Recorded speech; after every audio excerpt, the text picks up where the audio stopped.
All right, so that finishes up the basics. Let's go ahead and talk about those three turns I was talking about. Basically, it's all going to be about stances, so we're not going to use our hands.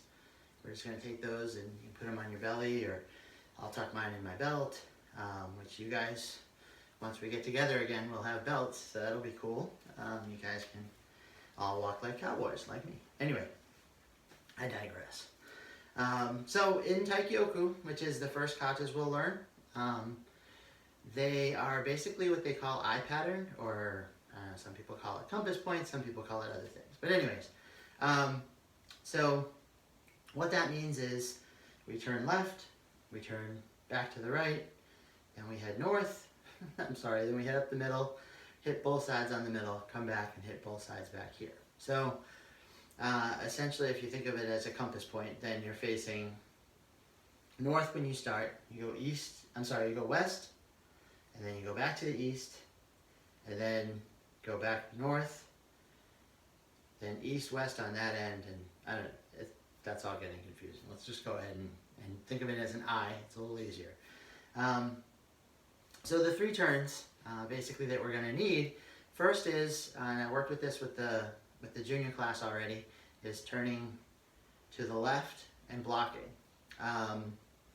Now, that actually kind of goes in with the concept that I talked about with both classes regarding Tai Sabaki, or getting out of the way of the strike.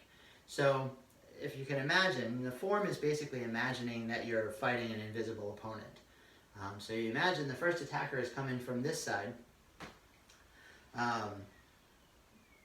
You're going to basically step forward, and you're going to block that way. Now, stepping forward gets you kind of off the attacker's line, first of all. And then what we do in Goju-Ryu is we place our feet and then turn. The reason for that is two things. First is for stability, so that, I'm lifting my foot lightly off the ground, almost till touching. And then as I'm moving through that step, if I need to, I can just put it right back down, and I've got my stable base again, and I can adapt. So that's one reason that we place our feet first. The second is once you place your feet and then you turn, you actually have all that energy of your core turning to that other position that you can put into whatever technique is going over there. So, so that first turn is a left 90-degree turn. So we're going to essentially step into Sanchin Dash facing forward. So the toe of your back foot is aligned with the heel of your front, feet are shoulder width apart. And then from here, we basically just turn our feet. And then we're facing the attacker over here. And at this point, obviously, as we turn, we would block so that whatever, we can avoid the strike. So basically, we can practice that a few times. So you're standing in your ready stance, which is called the Oi. You got your arms down here, step forward, and then just pivot your feet. So that, again, you've got this foot forward now, so that one's the one at the angle, and this one is with the edge straight, and you've got your Sanchin Dash nice and strong here, kind of rooted in. And we'll talk a little bit more about rooting into that stance when I can kind of demonstrate it, in person.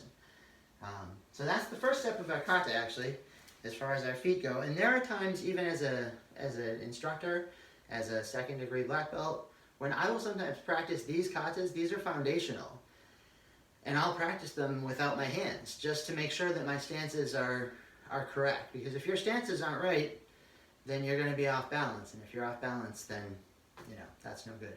So that first turn, step forward so that your rear toe is aligned with your heel, and then turn your feet this way. And then you're in a nice stance there. So in the kata, the next thing we do is we step forward and punch. So essentially, we've stepped forward, we've blocked, and then we step forward and punch. And that punch is actually in Zenkusa Dash, which is the longer bent leg stance.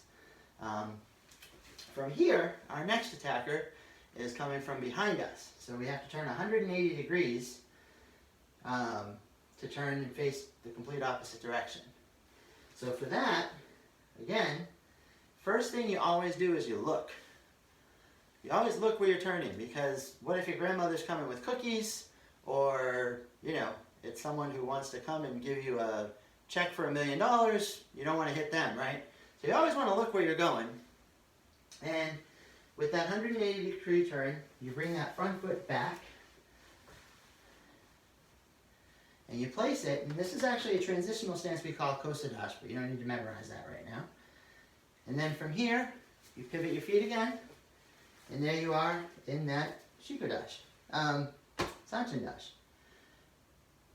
Okay, now a good way to learn to where to put your foot is to get where you want to go. So I want to be facing this way, having just finished my block at the end. What I'm going to do is stand here, I'm going to pivot my feet back this way, and now I know exactly how far apart my feet have to be when I place them for that turn. So from here, go into my Zankusa Dash, and then I come back around, and right here I'm teaching all my muscles the memory of where that foot goes. Again, it's something I even still have to tweak, and I'm sure if you ask a 9th or 10th degree black belt, they're still doing it too. But that muscle memory comes in, and now my body knows, okay, this is the right placement for my foot to get into a good Sanchin Dash facing that way. And then I just finish that turn. So practice it kind of backwards a little bit. Where you get where you need to go, you pivot, and then just see how that feels, okay? And then try transitioning from this stance, placing your foot where that muscle memory tells you to put it, and then transitioning. Now the last turn is a big turn. At the end of both eyes, the end of the middle of both eyes, or what we call sometimes the bridge, fighting across the bridge, there's a 270-degree turn. So I'm facing this way, and I want to go that way to face my opponent. Now, because this front leg is forward, the best way to get over there, believe it or not, is not like that, because you'll be off balance and things. So the best way to get over there is actually bring this foot, the back foot, all the way around, and then turn into your Sanchin Dash. So let me see if I can get a little further back here and show you how that turn looks. So we're here, your foot there, and then turn into your Sanchin Dash. Okay, one more time. As far back as I can go. I'm going to shorten this stance up a little bit just so I can illustrate kind of how it works. So here we are. Actually, what I do, because my legs are shorter, I pivot this front foot a little bit first. Then I place that second foot. Again, you can practice it backwards to get the muscle memory going on where that foot goes. And then turn, and you're facing your next opponent. So those are the 3 turns in Taikyokus. The pattern, as I said, is an I pattern. So you go left, right, over the bridge, then you go right, left, back over the bridge, right, left, left, right again. And it'll all make much more sense when you see it all in its entirety. Next time I tape, hopefully, I'm definitely making a tape for next week. I'm hoping that it's going to be in a more open area, and I'll actually demonstrate that whole first Taikyoku for you so that you can kind of see how those turns work into it. Basically what they do is they take that pattern and then they interchange the blocks and the strikes with it. And there's 13 different combinations that we'll play with. And I say play with pretty, I don't know about literally, but the number 13 can kind of, not this is not lucky, but it can also sort of be intimidating because that's a lot of material. But the truth is you're using the same pattern, you're just interchanging your techniques. So it is 13 different forms, but it's basically one form with 13 different kind of variations. So anyway, that's gonna do it for today. I miss you guys. I miss working one-on-one with you and in person. As I said, the exciting thing is we got uniforms in. This hiatus, hopefully, is going to be short. And we'll all be back together again.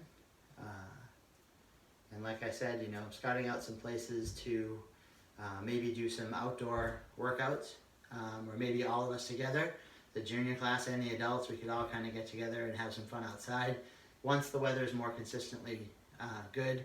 And like I just wanted to kind of point out, that wouldn't necessarily be in the regular time spots for classes. I'm not going to interrupt the regular classes to do those. So have a great day.